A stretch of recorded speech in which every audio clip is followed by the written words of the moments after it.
성경에서 하나님이 누구신지를 말씀할 때에 가장 잘 표현되는 것이 하나님은 사랑이시다, 이런 말씀이거든요. 제가 이번 주간에도 신명기를 마지막 34장까지 읽었는데 그 말씀 속에서 하나님의 사랑이 얼마나 큰지 말하지 않을 수가 없었어요. 그래서 오늘 하나님의 그 사랑을 말씀드리고 싶은데, 제가 이 2년 전에 가까운 동네로 이사를 했잖아요. 이사를 했는데 다 좋았는데 한 가지 좀 불편한 게 있었는데 수돗물이 잘 안 나오는 거였어요. 그 수돗물이 너무 조금 나와가지고 해결을 못했어요. 관리소에 물어봐도 그냥 관리소장님이 착하기만 하지, 그냥 착하기만 한 거야. 일은 잘 못하죠. 그럼 아무래도 원인을 모르고 들리는 소문에 의하면 예전에 살던 분이 리모델링하다 공사를 했는데 공사하다 어디가 막힌 것 같다고. 그러니까 그 말을 들으니까 이거 공사하려면 어떻게 해야 돼요? 다 뒤집어가지고 하려면 복잡하구나. 그냥 불편해도 살지. 그냥 그렇게 살았거든요. 근데 도저히 힘들어가지고 여름 되고 하니까 수도를 잘 만지는 시설업체에다가 이제 연락을 했죠. 대본에 와서 고쳤어요. 물이 너무 잘 나오는 거예요. 우리 집 물이 이렇게 잘 나오는 물이었구나. 그냥 쫄쫄쫄 나오는 게 콸콸 쏟아지는 거예요. 그 원인이 이 수도 강압기가 막혀가지고 그래가지고 물이 안 나왔다는 거예요. 우린 그것도 모르고 그냥 다 뒤집어야 되는 줄 알고 그동안 그렇게 살았거든요. 그런데 우리의 일상을 통해서도 하나님이 우리 말씀을 통해서 말씀하시지만 깨닫게 하시는 것은 항상 우리는 문제의 원인을 하나님에게 찾으려고 해요. 마치 동산에 만들으신 분이 하나님이고 먹게 하신 분이 하나님이신데 왜 하필이면 거기에다가 선악을 알게 한 나무를 놓으셔가지고 이 모든 걸 허락하신 하나님께 감사하기보다는 하필이면 그걸 놔서 죄를 짓게 했냐는 거예요. 죄를 진 건 자기가 졌는데 왜 죄를 지을 수 있도록 했냐는 거지. 그게 문제의 원인을 하나님께 돌릴 때가 많잖아요. 수돗물을 보내는 사람들은 문제가 없는데 이 받는 곳에 문제가 있었던 거예요. 그런 걸 돌아볼 때에 씨 뿌리는 위에서도 씨를 뿌리는데 가시가 막혀서 자랄 수 없었고, 그러니까 하나님의 말씀 안에는 하나님은 늘 부족함이 없으세요. 그 말씀을 받는 내가 부족하고 문제의 원인이 나에게 있고 가시가 있고 돌밭이 있고 온갖 이 문제의 원인이 나에게 있다는 사실을 기억할 수 있게 되기를 바랍니다. 뭔가 하나님이 완벽하지 않고 하나님에게 문제가 있어서 내 삶에 위기와 어려움이 있는 것이 아니라 하나님은 완벽하신 분인데 그 말씀을 수용하는 가운데 그 말씀을 헤아리지 못하는 나에게 있다는 사실을 기억한다면 좀 불편하게 사는 것으로 멈추지 말고 하나님 앞에서 그런 인생의 문제들을 해결하면서 견고하게 서게 되기를 주의 이름으로 축복합니다. 저는 본문의 말씀에 참 감사했던 것은 하나님의 사람 모세를 향해서 하나님의 사람이라고 했다는 거예요. 왜냐하면 이 모세가 오늘 본문의 말씀이 앞장에는 32장 끝에는 모세에게 야 너는 나에게 죄를 지었기 때문에 가나안 땅에 들어갈 수 없어. 가나안 땅은 볼 수 있지만 넌 들어가지 못한다. 왜냐하면 너가 나한테 죄를 진 거 기억하지? 그렇게 말씀하셨단 말이죠. 그런데 죄를 진 것이 있고 하나님 앞에 부끄러운 일이 있었는데 그런 모세를 향해서 하나님 말씀하실 때 하나님의 사람 모세라고 했다는 거예요. 본문의 말씀은 33장 1절 말씀을 같이 읽어보겠습니다. 하나님의 사람 모세가 죽기 전에 이스라엘 자손을 위하여 축복함이 이러하니라. 아멘. 모세를 향해서 뭐라고 말씀하셨어요? 하나님의 사람이라고 했다는 거예요. 이 말씀이 왜 좋았냐면 우리도 살다 보면 죄를 짓잖아요. 때로는 하나님의 근심거리가 되기도 하고 실수하기도 하고 실족하기도 하고 의인은 없나니 한 명도 없으니까 어떤 누구도 온전하지 못하죠. 내가 아무리 거룩하게 살아서도 하나님 앞에서는 죄인이고 내가 아무리 성숙하고 기가 막힌 업적을 남겼다 할지라도 하나님 앞에서는 의롭지 못한 인생인 거 다 아시죠? 이 모세도 그랬단 말이에요. 모세는 그와 같은 지도자가 없다고 말씀하셨어요. 왜냐하면 그는 하나님을 대면하여 보았다. 그와 같은 지도자가 없었고 하나님 모세를 부르시는 후에 그가 마치는 시간까지 얼마나 모세를 통해 위대한 일들을 하셨다는 것을 우리는 기억하고 있습니다. 심지어 백성들이 불평할 때에 백성들은 불평할지라도 모세는 불평하지 않았습니다.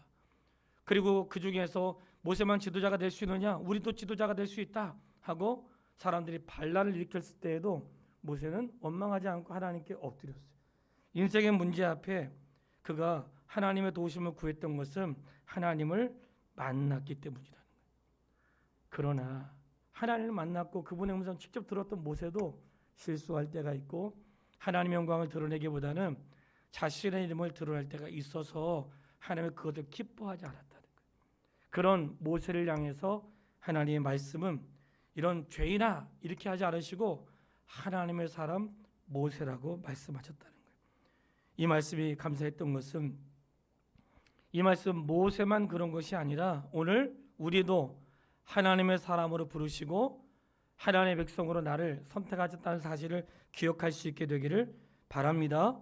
우리는 온전하지 않지만 늘 말씀대로 살려고 애를 써도 허물이 많죠. 그런 우리를 향해서 하나님 말씀하시는 것은 하나님의 사람 모세, 그런 것을 우리가 하나님의 사람이라고 말씀하신다. 하나님의 자녀를 향해서 뭐라고 해요? 너희는 하나님의 자녀라는 거예요. 자녀인데 불편한 자녀가 있을 수도 있고 말 안 듣는 자녀가 있을 수도 있고 속상한 자녀도 있을 수 있고 칭찬받는 자녀도 있을 수 있죠. 근데 그들은 다 누구냐? 하나님의 자녀라고 부르셨다는 거예요. 그 사실에 감사했어요. 신명기 34장에는 모세의 죽음이 나옵니다. 그에게도 인생의 끝날 때가 있었죠. 근데 모세가 죽는데 34장 5절로 6절 이하에 보면 그가 묻힌 곳을 아는 자가 없느니라. 우리 부모님들의 무덤 다 알고 계시죠? 내 사랑하는 사람들의 무덤. 근데 모세는 어디에 묻혔는지 알 수 없다는 거예요.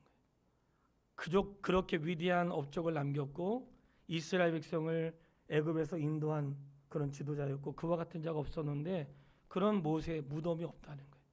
하다못해 뭐 편말도 없어요.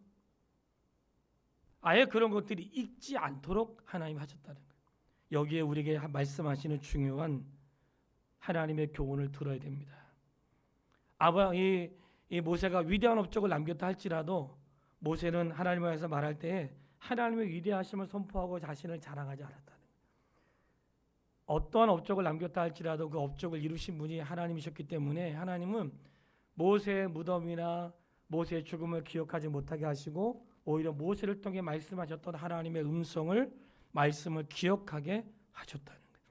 우리가 성경을 통해 발견하는 것은 세례 요한이 회개하라 천국이 가까웠느니라고 할 때에 그에게 했던 하나님의 말씀이 있어요. 이는 광야에 외치는 자의 소리로다. 뭐라고요? 광야에 외치는 자의 뭐예요? 소리. 오늘 하나님의 교회가 예배를 잘 드리고 성도의 유익을 위해서 영상 장비를 교체하고 목회자 얼굴도 나오고 그러니까 좋은 유익이 많이 있죠. 그 당시에는 이런 시설이 없었지만 세례 요한의 외모와 그가 먹고 사는 것보다도 그의 입에서 전해지는 말씀이 더 귀하게 생각되었고 모세와 같이 이스라엘 백성들을 인도했던 위대한 지도자여 하나님을 대면하여 보았던 사람이라 할지라도 그의 죽음과 그의 업적과 그의 삶을 기리는 것이 아니라 그의 입에서 선포된 말씀을 백성들이 기억하게 했다는 거예요. 오늘 하나님의 사람에게 중요한 것이 무엇인가? 우리는 다 같이 하나님의 소리를 들어야 하고 하나님의 소리를 말할 수 있는 백성이 되기를 바랍니다.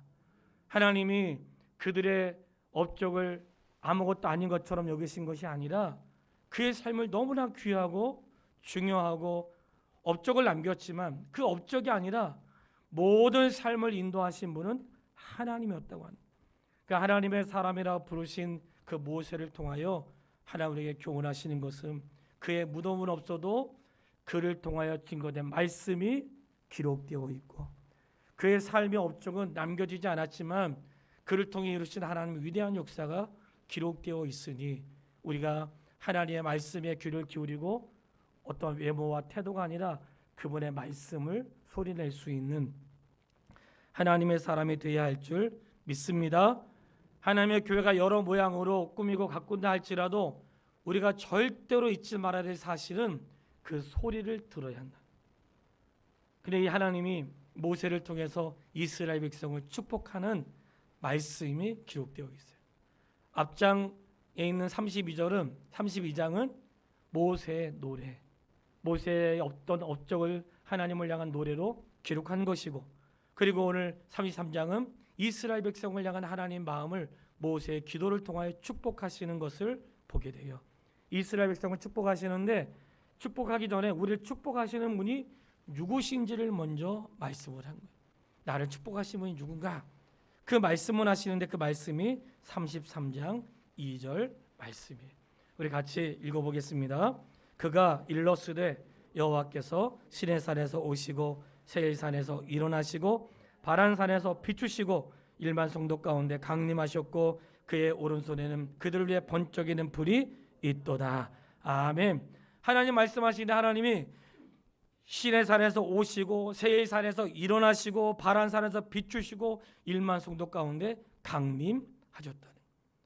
하나님은 말씀으로 오셨고 행하시기 위해서 일어나시고 우리의 갈 길을 비추시고 그의 백성과 함께 하시기 위해서 강림하셨다는. 이런 하나님의 이런 말씀을 모세의 노래로 담았는데 32장 3절 4절에 이런 하나님이 어떤 분이신지 노래로 불러서 가르쳐 주었다는 거예요. 그러니까 이 노래가 우리가 찬양이 부르기도 하지만 찬양을 통해서 하나님 누구신지를 가르쳐 준 것이에요. 이 모세의 노래는 여호수아를 통해 이스라엘 백성들에게 불려지게 하고 반복했던 것은 노래를 통해 하나님 누구신지를 가르쳐 주었던 거예요. 32장 3절 4절에 나와 있는데 하나님 어떤 분이셨는가? 내가 여호와 이름을 전파하리니 너희는 우리 하나님께 위엄을 돌릴지어다. 누구에게 위엄을 돌려요? 하나님께 위엄을 돌렸다는 거예요. 오늘 내 삶에 그런 감사할 일, 자랑스러울 일, 좋은 일, 영광받은 일들의 모든 영광을 하나님께 돌릴 수 있게 되기를 바랍니다. 내가 잘해서 내가 계획을 잘 세워서 내가 탁월해 내가 사람을 잘 만나서 공부 열심히 해서 직장 들어간 거 아니고 모든 영광을 하나님께 돌려드린다. 왜냐하면 이번 주에 말씀을 잘 읽으신 분이라면 그거를 보았을 거예요. 너희가 심었다고 거두는 것 아니라는 거예요. 너희가 나무를 심고 너희가 곡식을 심고 풍성하게 했다고 거두는 게 아니라는 거예요. 하나님이 그것을 거둘 수 있도록 하나님 은혜를 베풀어 주었다. 너희가 있는 땅에 너희가 언제든지 말씀을 순종하지 않으면 그 땅을 빼앗긴다고 말씀하세요. 언제든지 하나님이 열매를 거두실 수 있고 열매를 맺지 못할 수 있도록 하나님이 하실 수 있다는 것을 선명하게 보여주세요. 그렇기 때문에 믿음의 사람들, 하나님의 사람들의 모든 삶의 흔적은 하나님의 은혜고 하나님께 영광을 돌릴 수 있는 믿음을 소유할 수 있게 되기를 바랍니다. 하나님을 향해서 모세가 노래할 때에 하나님 뭐라고 했어요? 32장 4절에 그는 반석이시니 그가 하신 일이 완전하고 그의 모든 길이 정의롭고 진실하고 거짓이 없으신 하나님이시니 공의로우시고 바르시도다. 할렐루야. 이 말씀을 믿으세요? 저는 믿습니다. 그는 반석이시니 흔들리지 않는다는 거예요. 사람의 행동에 흔들리지 않고 코로나19에 흔들리지 않고 국제 정세에 흔들리지 않고 어떤 세상의 변화한 일에 하나님 흔들리지 않으세요. 하나님은 반석이세요. 하나님은 하시는 일이 완전하고 하나님이 하시는 일에는 보충하거나 리모델링하거나 다시 수리하는 그런 일이 없다는 거예요. 시작하신 하나님은 끝을 맞추시고 하나님의 일들은 완전하다는 거예요. 하나님이 하시는 길은 어떤 길이에요? 정의롭고 진실하고 거짓이 없으신 하나님. 하나님 하시는 일은 항상 정직하고 진실하고 거짓이 없대요. 계명 중에 제 9계명 있죠. 내 이웃에 대하여 거짓 증거하지 말라. 내 이웃에게 거짓 증거하지 말라고 말씀하신 하나님은 거짓말하시는 분이 아니시라는 거예요. 그는 하나님의 사람들에게 뻥치지 않습니다. 없는 것을 있다고 말씀하지 않으시고 안 되는 것을 된다고 말씀하지 않으시고 천국 없는데 있다고 말씀하지 않으신다는 거예요. 안 되는데 된다고 말씀하지 않으신다는 거예요. 거짓 증거하지 않으십니다. 하나님 하시는 항상 정직하고 거짓이 없는 분이다. 그렇기 때문에 내 생애 가운데 어떤 위기와 어려움 만났을 때 기억하세요. 하나님은 항상 오르시고 그분은 정의로우시며 거짓이 없으시고 그분은 반석이시기 때문에 요동하지 않으신다는 그의 공의를 의심하지 않게 되기를 바랍니다. 근데 이런 하나님의 오른손에 무엇이 있는가? 반짝이는 불이 있다는 거예요. 아니 하나님 오른손에 불이 있다는 게 무엇일까 할 때에 성경에는 이 불에 대한 표현이 종종 나오는데 불을 무엇으로 표현하냐면 하나님의 말씀, 하나님의 등장을 불로 표현하시는 시내사에 나타나시고 불 가운데 강림하시고 또 구름과 불기둥 이렇게 표현하잖아요. 그런데 내가 불 가운데서 나오는 그의 말씀을 듣게 하셨느니라. 신명기 4장 36절 말씀. 예레미야서 5장 14절 말씀인데요. 구약성경 1058페이지 예레미야서 5장 14절 말씀인데 제가 읽어드리면 만군의 하나님 여호와께서 이같이 말씀하시니라 너희가 이 말을 하였은즉 볼지어다 내가 내 입에 있는 나의 말이 불이 되게 하고 이 백성을 나무가 되게 하여 불사리라. 그러니까 하나님 말씀을 뭘로 말씀하시는 거예요? 불로 말씀하시는. 예레미야서 23장 29절 말씀 내 말이 불같지 아니하냐 바위를 쳐서 부서뜨리는 방망이 같지 않냐 이렇게 말씀하셨다. 하나님의 말씀 뭐라고 말씀하셨어요? 불이라고 말씀하셨어요. 이 불은 하나님 말씀의 불처럼 내게 오실 때에 이 하나님 말씀의 불이 되어서 내 속에 있는 것들을 소멸하시고 하나님 말씀 때로는 방망이가 되어서 내 심령을 깨뜨리고 부서뜨리고 하나님 말씀으로 새롭게 하시는 그런 불로 말씀을 하셨다. 그러니까 하나님의 이 나타나심을 불 가운데 표현한 것은 그 말씀의 권위가 얼마나 놀라운지 그 말씀 모든 걸 소멸하기도 하시고 태울 수 있을 뿐만 아니라 방망이로 무너뜨릴 수 있는 그런 권세가 있다. 세상 어디에 그분의 말씀의 권위가 있습니까? 모든 사람이 듣고 할 수 있는 권위 하나님 오른손에 불이 있다는 것은 말씀이 그와 같다는 이렇게 볼 때에 깨닫게 되는 게 있죠. 마지막 날 하나님 뭘로 심판하신다 그랬어요? 불로 심판하시는데 불로 심판할 때 불로 태워서 없어지는 것들로 남기는 것이 아니라 불로 태워도 타지 않는 것으로 우리의 상급을 주시겠다고 말씀하셨거든요.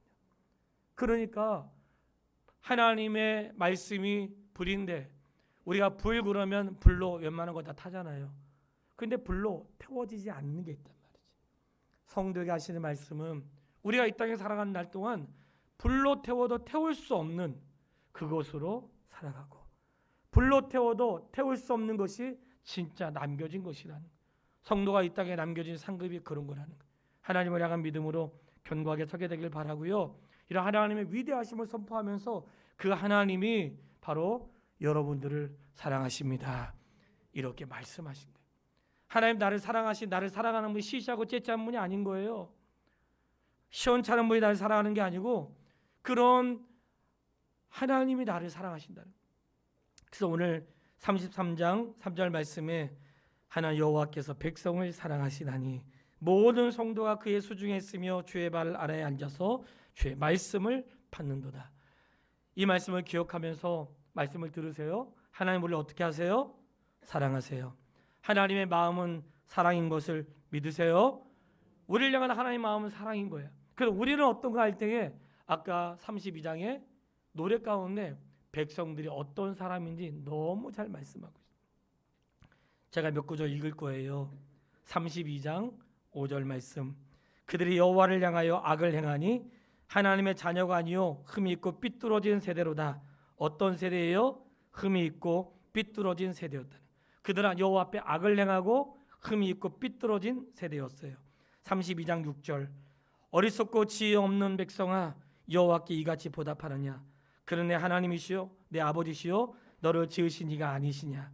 그가 너를 만드시고 너를 세우셨도다. 아멘. 이스라엘은 어떤 백성이에요? 어리석고 지혜 없는 백성이라는 거예요. 자기 아비도 모르고 왕도 모르는 어리석고 지혜 없는 백성. 32장 15절. 여수론이 기름짐의 발로 찼도다.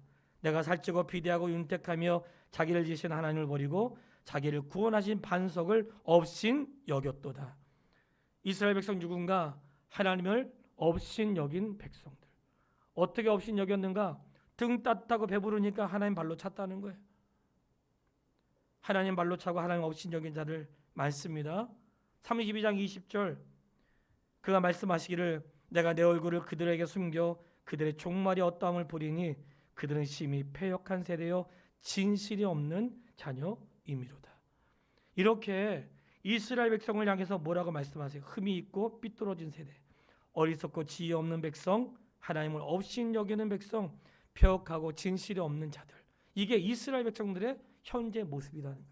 곧 누구의 모습일까요? 우리의 모습이죠. 우리의 모습인 거예요. 근데 그런 우리의 모습을 하나님이 아셨지만 그런 우리를 사랑하셨다는 거예요. 말씀을 읽는데 하나님 무엇을 좋아하실까? 성도님들 한번 생각을 해보세요.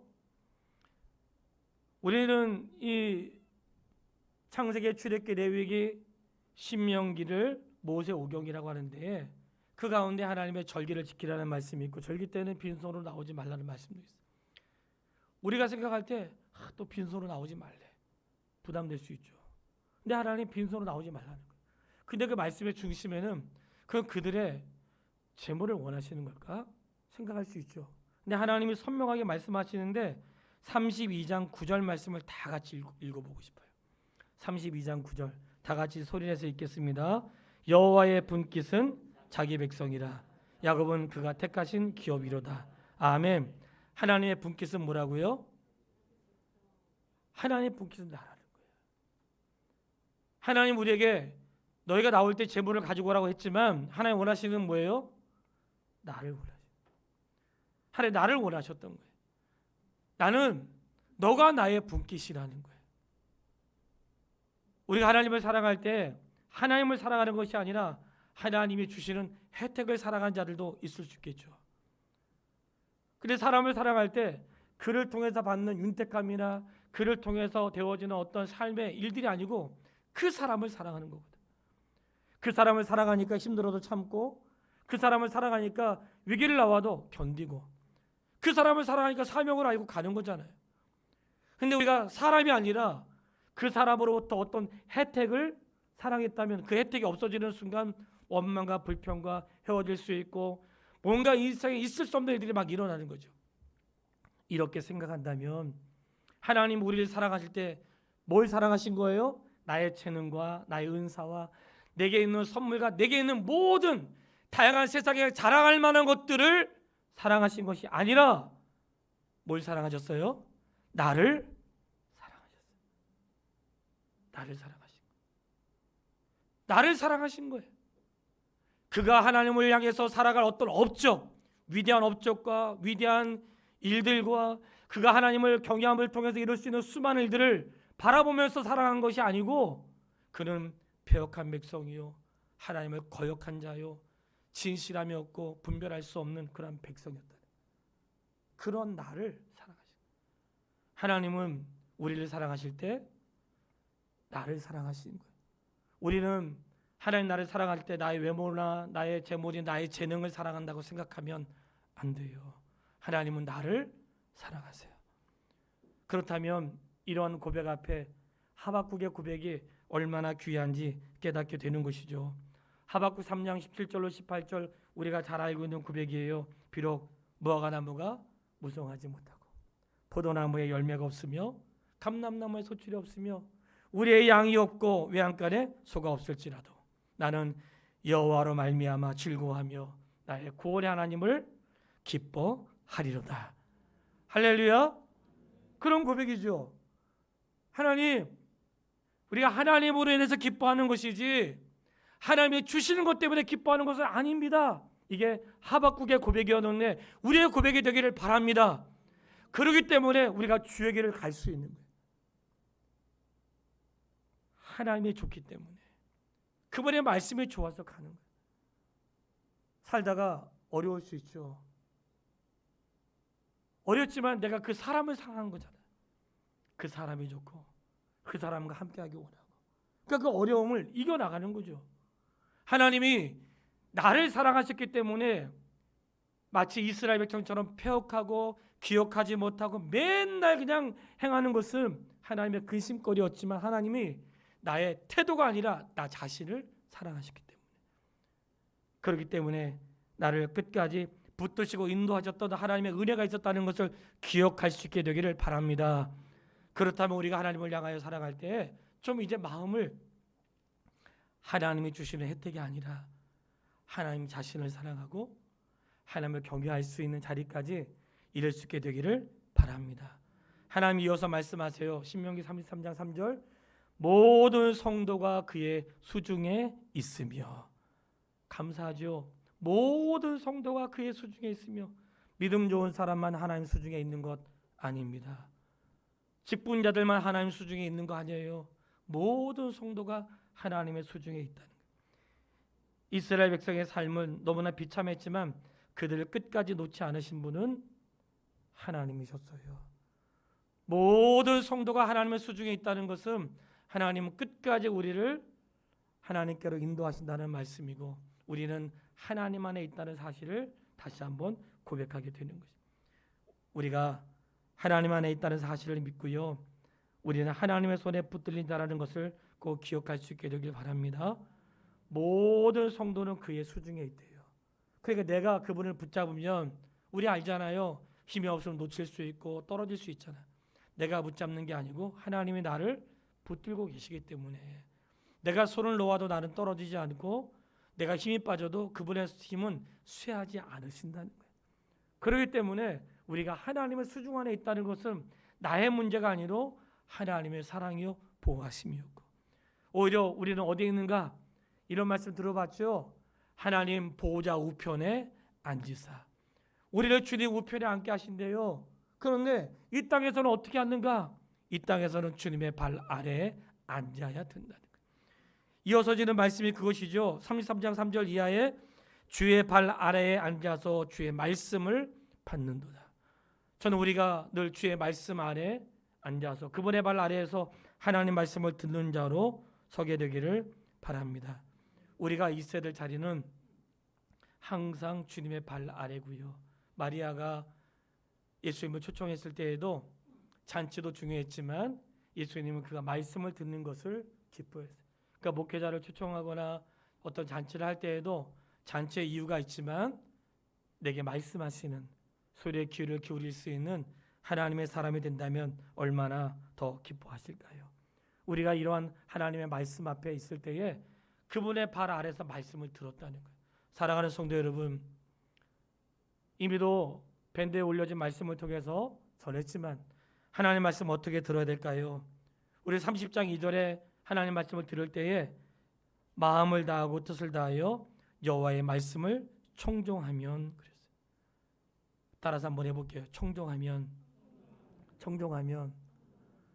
오늘 하나님 말씀을 청종하시기 바랍니다. 마음을 다해서 들으시고 뜻을 다해서 들으시고 이게 무슨 뜻일까? 나에게 무엇을 원하실까? 청종하라는 거예요. 하나님 말씀 들을 때 청종하는 자세로 들어요. 그러니까 우리가 예배당에 왔을 때에 하나님 말씀을 청종해야 되고 비록 내가 주방에 있거나 또는 1층에 있거나 어디에 있든지 하나님 말씀을 청종해야 되는데 다른 데 마음 빼앗기지 말라는 우리가 들어야 될 말씀은 청종인데 이스라엘 백성이 하나님 말씀 듣지 못함으로 때로는 포로 생활도 하고 포로에서 돌아오게 됐잖아요. 미리 말씀하신 거죠. 너희가 포로에서 다시 돌아왔을 때 어떻게 되는가? 다시 여호와의 말씀을 청종하고. 그러니까 포로에서 돌아온 사람들이 해야 될 말씀은 여호와의 말씀을 청종하는 거예요.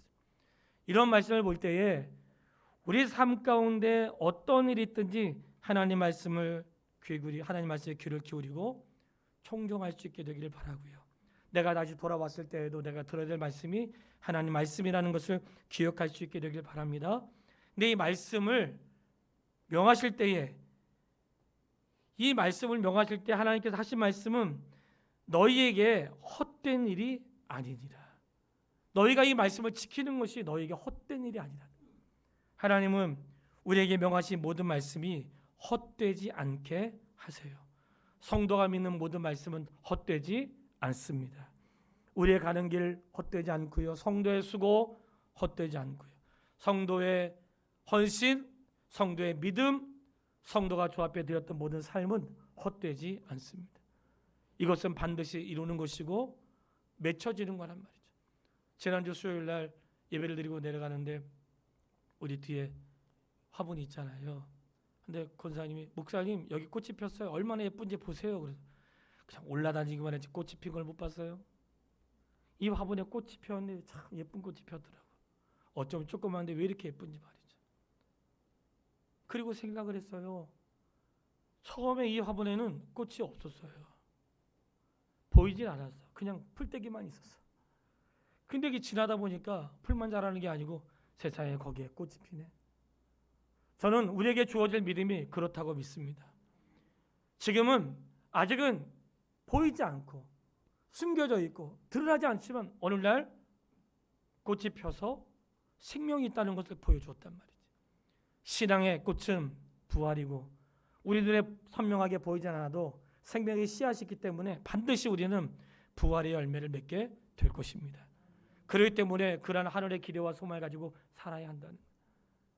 종종 우리가 주의 뜻 가운데 살아갈 때 보이지 않기 때문에 그 끝이 보이지 않고 절망의 끝이 보이지 않고 너무 괴로운 거예요. 철로역정 가운데 거의 마지막 지점에 다가가지고 크리스찬과 이 소망이 절망에 빠졌던 곳이 있었는데 의심의 성 절망거인. 그 성의 이름은 의심의 성이고 그 성의 주인은 절망거인인데 이 절망거인의 부인의 이름이 나와요. 기억하실 거예요. 그 부인의 이름 혹시 뭔지 기억나세요? 무기력. 부인의 이름은 무기력이에요. 그러니까 우리에게 시사하는 바가 너무나 큰 거예요. 그 성은 그 성에 들어가면 모든 사람들은 절망에 빠지게 돼요. 의심의 성이라는 것은 하나님의 은혜를 의심하게 만들어. 우리가 어떻게 절망에 빠졌지? 심지어는 그 안에 이름이 기가 막히잖아요. 무기력. 그러니까 성도에게 있어서 가장 절망스러운 상황, 의심과 절망스러운 상황이 뭘까요? 나는 더 이상 소망이 없어. 하나님을 향한 모든 기대가 사라지는 절망. 그리고 무기력. 이 무기력과 절망이 완전히 그 백성을 나락으로 떨어뜨리는 거죠. 그런 삶을 사람들이 살아간다는 거예요. 의심의 성에서 절망하고 무기력하게. 그들을 막 더 이상 소망이 없다고 막 말하잖아요. 그러면서 그들 스스로 죽게 하고 스스로 목숨을 끊게 하고 자기들이 죽이지도 않아. 그런 무기력과 절망에 빠지게 하는 그런 상태에 있게 한단 말이죠. 그런데 오늘 우리는 하나님의 말씀을 통해 무엇을 깨달아요? 너희가 하나님 말씀을 지키는 것은 헛된 일이 아니니라. 그러니 우리를 향하신 하나님의 말씀들은 결코 헛되지 않고 꽃처럼 꽃을 피고 눈에 보이지 않지만 언젠가 열매를 맺는 과목처럼 되어질 줄 믿습니다. 지금 암담하고 보이지 않아도 숨겨져 있는 것이 어느 날 그런 날이 우리 인생 가운데 찾아올 것이고 하나님의 교회 가운데 찾아올 것이죠. 우리가 두 달에 한 번씩 재종을 보고하고 일하는데 할 때마다 늘 마음이 다짐하는 거예요.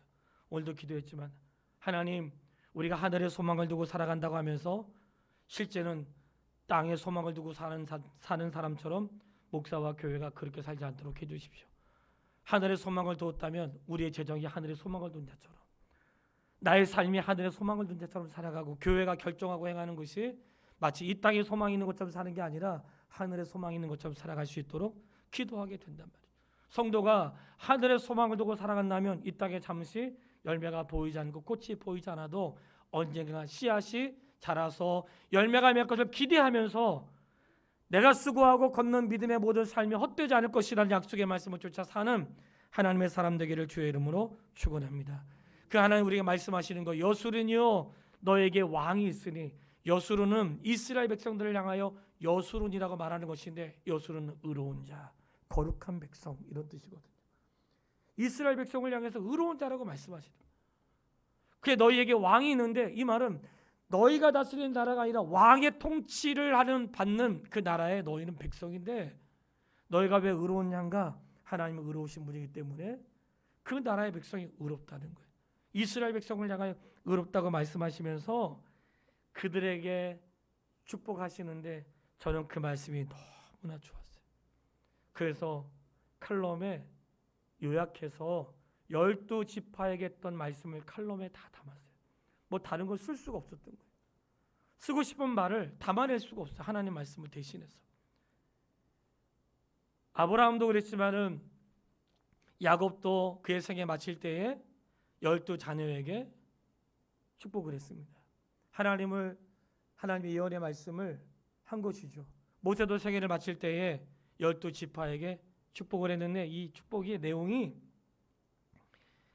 해로운 것이나 미래에 어떤 어려움이 있을 것이나 절망스러운 얘기는 하나도 없고 전부 다 복되고 형통하고 잘 되는 말씀만 하세요. 12지파를 향해서, 모든 지파를 향해서 말씀하시기를 그렇게 말씀하신 거예요. 예배를 마치고 혹시 칼럼을 읽지 못하신 분들은 한번 읽어보세요. 성경을 그대로 옮겨놓은 거예요. 이 말씀 속에서 우리가 무엇을 깨닫는가? 모세의 축복이 마칠 때 여수르니여 하나님 같은 이가 없도다.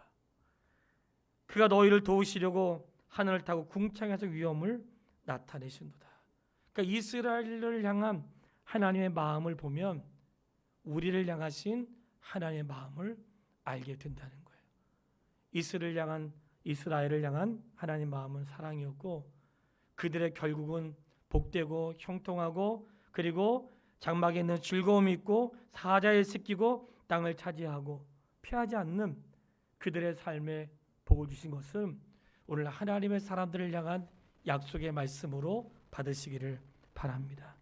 바라는 것은 사랑하는 성도 여러분,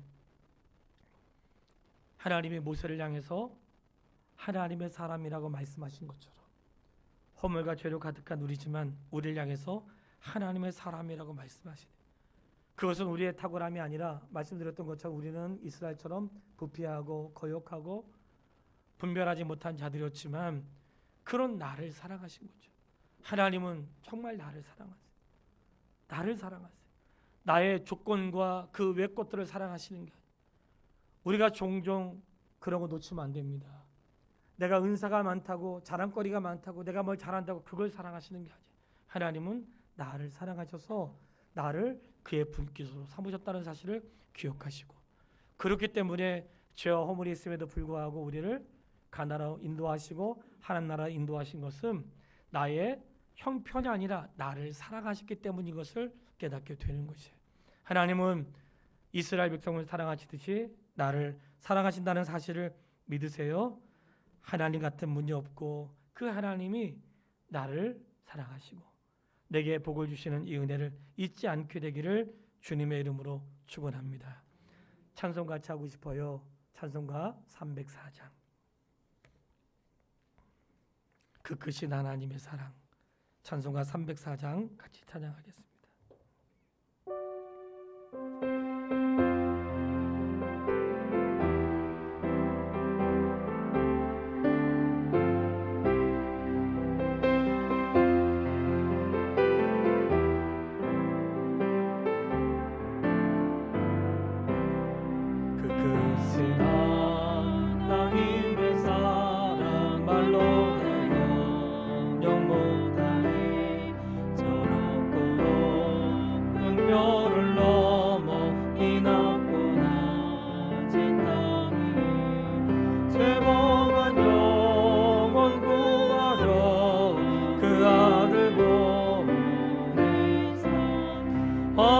화목제물 삼으시고 죄 용서하 이절 괴로운 시절 지나가 땅 위에 영화쇠할 때 주 믿지 않던 영혼을 큰 소리 외쳐 주 믿는 성도들에게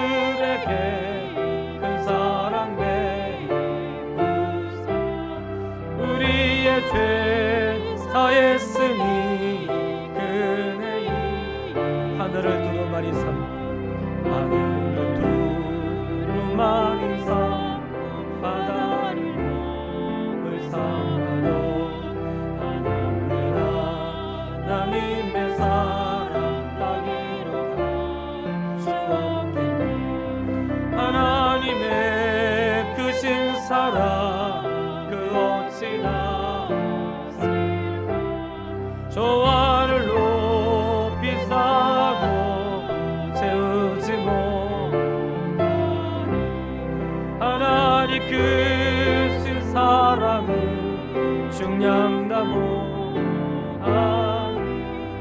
영원히 변치 않는 삶 성도여 찬양. 아멘. 우리 같이 한번 기도하겠습니다. 하나님의 사랑이 느껴지세요? 하나님 나를 정말 사랑하십니다. 하나님 나의 재능을 사랑하시는 것 아니고요, 내가 잘하는 걸 사랑하시는 게 아니라 하나님 정말 나를 사랑하세요. 저는 정말 하나님께 너무 감사했어요. 여호와의 기업은 그의 백성이다. 여호와의 기업은 주노다. 이렇게 말씀하시는 것 같아가지고 너무 좋았어요. 그럼에도 불구하고 하나님 앞에 부끄러운 죄인이지만 하나님 나를 사랑하세요. 하나님 나를 그의 수중에 품으셨고 우리를 그분의 발 앞에 앉아서 말씀을 듣게 하세요. 우리는 여전히 죄를 범하지만 그런 나를 끝까지 포기하지 않으시고 붙잡으신 하나님의 사랑을 우리가 알고 그 사랑에 감사하고 하박국처럼 고백했으면 좋겠어요. 하나님, 나도 하박국처럼 여호와로 인해 기뻐하게 해주세요. 내가 잘 되는 것으로 인해 기뻐하는 게 아니라 여호와로 인해 기뻐하고 하나님으로 인해 즐거워할 수 있는 믿음을 내게도 허락해 주세요. 합심하여 기도하겠습니다. 살아계신 아버지 하나님, 은혜를 참으로 감사드립니다. 때로는 우리가 의심의 성에서 절망하며 무기력하게 살아갈 때도 있었음을 고백합니다. 하나님, 우리를 부르셨는데 왜 이렇게 어려운지, 하나님 나를 사랑하시는데 왜 이렇게 되는 게 없는지 의심하고 회복되기 어려운 절망과 무기력에 빠질 때도 있었습니다. 하나님, 그러나 하나님의 문제가 아니라 원인이 나에게 있음을 깨닫게 하시고 하나님, 다시금 회복되기를 소원하는 마음을 갖게 하신 그 마음도 고맙습니다. 아버지 하나님, 기도하는 것은 이렇게 죄인을 하나님의 사람이라고 말씀하여 주시고 우리를 하나님의 수중에 모으시고 그 발 아래 앉게 하시고 하나님, 나의 재능과 나의 헌신과 나의 수고를 사랑하신 것이 아니라 나를 사랑하셔서 분깃으로 삼아주시니 참으로 감사합니다. 나를 사랑하시기 때문에 내가 죄를 지었을 때도 기다리시고 용서하시고 내가 방황할 때에도 나를 향하여 참으시고 내가 주의 뜻을 모르고 어지러운 세계를 살아갈 때에도 하나님은 나를 사랑하셔서 기다리고 계셨음을 깨닫게 됩니다. 아버지, 우리도 하나님을 사랑하되 하나님의 선물을 사랑하는 것이 아니라 여호와로 인하여 기뻐하고 즐거워할 수 있는 믿음의 자리까지 이룰 수 있도록 인도하여 주시옵소서. 하나님, 하나님의 사랑으로 인해 감사합니다. 우리와 같은 사랑을 입은 자가 없고 하나님으로 인해 감사하며 만족하며 살아갈 수 있도록 도와주시면 감사합니다. 감사합니다. 예수님의 이름으로 기도했습니다. 아버지 하나님, 하나님의 은혜를 참으로 감사합니다. 우리를 하나님의 사람이라고 불러주셔서 감사합니다. 하나님의 수중에 모으시고 그분의 발 아래 앉게 하시고 하나님의 분깃으로 주의 자녀를 삼아주시니 참으로 감사합니다. 하나님, 저희도 하나님처럼 사랑하고 싶습니다. 하나님이 주시는 혜택 때문에 즐거워하고 혜택이 없어질 때 원망하는 것이 아니라 이 모든 것의 주인이시고 생사화복이 하나님께 있으니 하나님을 즐거워하고 하나님을 기뻐할 수 있는 믿음의 걸음이 될 수 있도록 인도하여 주시옵소서. 코로나19가 있고 인생의 어려움이 있고 풀 수 없는 그런 일들도 있지만 하나님, 하나님이 문제의 원인 제공자가 아니라 모든 문제의 원인 제공자는 나와 내 가까운 데 있음을 깨닫게 하시고 하나님, 이 모든 막혀있는 것들이 풀어질 수 있도록 은혜를 베풀어 주셔서 하나님 안에서 늘 형통하며 샘솟는 생애를 살아갈 수 있도록 인도하여 주시옵소서. 사랑합니다. 예수님의 이름으로 기도했습니다. 아멘. 620